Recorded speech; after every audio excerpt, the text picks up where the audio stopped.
تشریح کے لیے اسرار زیدی صاحب کی شرح کتاب اقبال اردو سے استفادہ کیا گیا ہے۔ نکل کر خانقاہوں سے ادا کر رسم شبیری۔ علامہ نے عہد حاضر کے ان فقیروں، درویشوں اور صوفیاؤں کو جنہوں نے اپنے آپ کو خانقاہوں تک محدود کر رکھا ہے اور عملی دنیا سے کوئی سروکار نہیں رکھتے، کہتے ہیں کہ تم اپنی خانقاہوں سے باہر نکلو اور عملی دنیا میں آ کر امت مسلمہ کے مسائل کا حل تلاش کرو،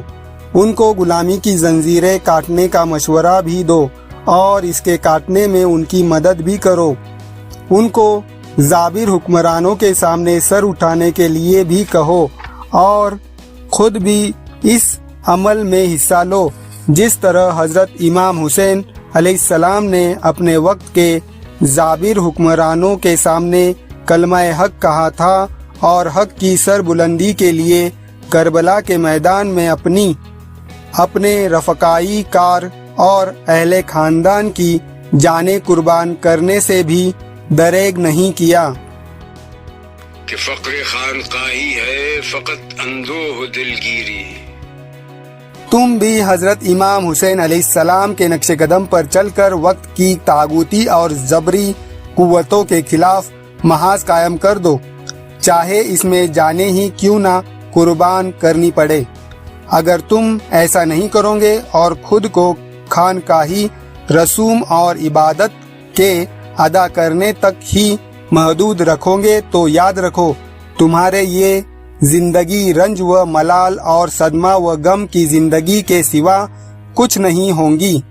یہ رہبانیت کی زندگی ہوں گی جس کی اسلام اجازت نہیں دیتا۔ تیرے دین و ادب سے آ رہی ہے بوئے روحبانی۔ اے وہ صوفی جس نے خود کو عملی دنیا سے بیگانہ کر رکھا ہے، تو جو مذہبی خیالات و ادبی افکار متعلق بے فن شعر وغیرہ پیش کر رہا ہے، مجھے ان سے ترک دنیا اور بے عملی کی بو آ رہی ہے۔ یہی ہے مرنے والی امتوں کا عالم پیری۔ جب کسی قوم کی موت آ جاتی ہے تو اس کا اور اس کے بزرگوں کا یہی حال ہوتا ہے، جس طرح کسی شخص کا پر بڑھاپا آ جاتا ہے اور اسے یہ آخری عمر اس بات کی نشاندہی کرتی ہے کہ اب وہ مرنے والا ہے، اس طرح یہ صوفی تیری بے عملی اور ترک دنیا سکھانے والی زندگی اور خیالات اس بات کا پتہ دیتی ہے کہ تو اور تیری قوم بھی مرنے کے قریب ہے۔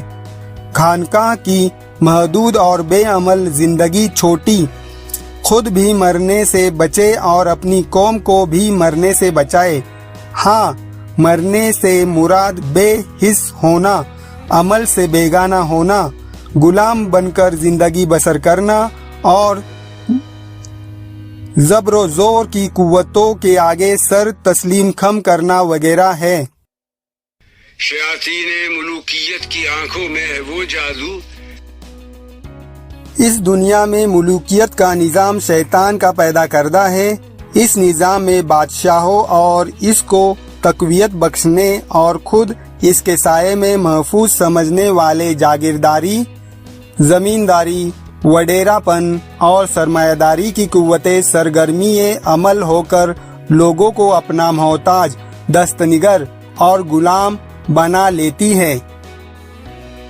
کہ خود نخچیر کے دل میں ہو پیدا ذوق نخچیری۔ یہ طبقے لوگوں کو اپنی غلامی پر رضامند اور خوش رکھنے کے لیے طرح طرح کے ہیلے بہانے اور